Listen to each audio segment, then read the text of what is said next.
കാഴ്ച പരിമിതിയുമായി പാലക്കാട് ജനവാസ മേഖലയിൽ തുടർന്നിരുന്ന PT5 കാട്ടാനയ്ക്ക് ചികിത്സ നൽകി. മലമ്പുഴ മാന്തുരുത്തിയിൽ ഡോക്ടർ അരുൺ സഖറിയുടെ നേതൃത്വത്തിലായിരുന്നു ദൌത്യം. റേഡിയോ കോളർ ഘടിപ്പിച്ച ശേഷം ആനയെ ഉൾവനത്തിലേക്ക് വിട്ടു. മണിക്കൂറുകൾ നീണ്ട ദൗത്യം. 100ഓളം വനംവകുപ്പ് ഉദ്യോഗസ്ഥർ. കാഴ്ചാ പരിമിതി മൂലം അവശനായിരുന്ന PT5 എന്ന ചുരുളിക്കൊമ്പന ഒടുവിൽ വനംവകുപ്പ് ചികിത്സ നൽകി. രാവിലെ 8 മണിയോടെയാണ് ഡോക്ടർ അരുൺ സഖറിയുടെ നേതൃത്വത്തിൽ ദൗത്യം തുടങ്ങിയത്. 6 സംഘങ്ങളായി തിരിഞ്ഞ മലമ്പുഴയ്ക്ക് സമീപം മാന്തുരുത്തിയിൽ ആനയെ ലൊക്കേറ്റ് ചെയ്തു. 2 ഡോസ് മയക്കുവെടി വെച്ചു. ഓടാനാകാതെ ആന അവിടെ തന്നെ നിലയുറപ്പിച്ചു. പൂർണ്ണ മയക്കമായതോടെ പരിശോധനയും ചികിത്സയും നടത്തി. കണ്ണിന് ഗുരുതര പ്രശ്നങ്ങളുണ്ടെന്നാണ് കണ്ടെത്തൽ. പ്രാഥമിക ചികിത്സ നൽകി. റേഡിയോ കോളർ ഘടിപ്പിച്ച ഉൾക്കാട്ടിലേക്ക് തുരത്തിയിട്ടുണ്ട്. എക്സാമിൻ ചെയ്തപ്പോൾ നമുക്ക് ചില ഒബ്സർവേഷൻസ് ഉണ്ട്.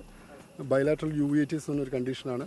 ഒരു കണ്ണിൻ്റെ കാഴ്ച കുറച്ച് നല്ലോണം കുറവാണ്. ഒരു കണ്ണിൻ്റെ, മറ്റത് പാർഷ്യൽ ബ്ലൈൻഡ്നെസ് ഉണ്ട്. അപ്പോൾ നമ്മൾ ചെയ്തതെന്ന് പറഞ്ഞാൽ ഇപ്പോഴുള്ള അക്യൂട്ടായിട്ട് ട്രീറ്റ്മെൻറ്റാണ് നമ്മൾ ചെയ്തിരിക്കുന്നത്. മരുന്ന് കൊടുത്തിട്ടുണ്ട്, ഇഞ്ചക്ഷൻസ് കൊടുത്തിട്ടുണ്ട്, കണ്ണ് കംപ്ലീറ്റ് പരിശോധിച്ചു, നമ്മളത് ഡ്രസ്സ് ചെയ്തു. നിലവിൽ ആശങ്കപ്പെടേണ്ട സാഹചര്യമില്ലെന്നാണ് വിലയിരുത്തൽ. ആനയുടെ സഞ്ചാരം 2 ആഴ്ച നിരീക്ഷിക്കും. മാറ്റമില്ലെങ്കിൽ മറ്റു നടപടി സ്വീകരിക്കും.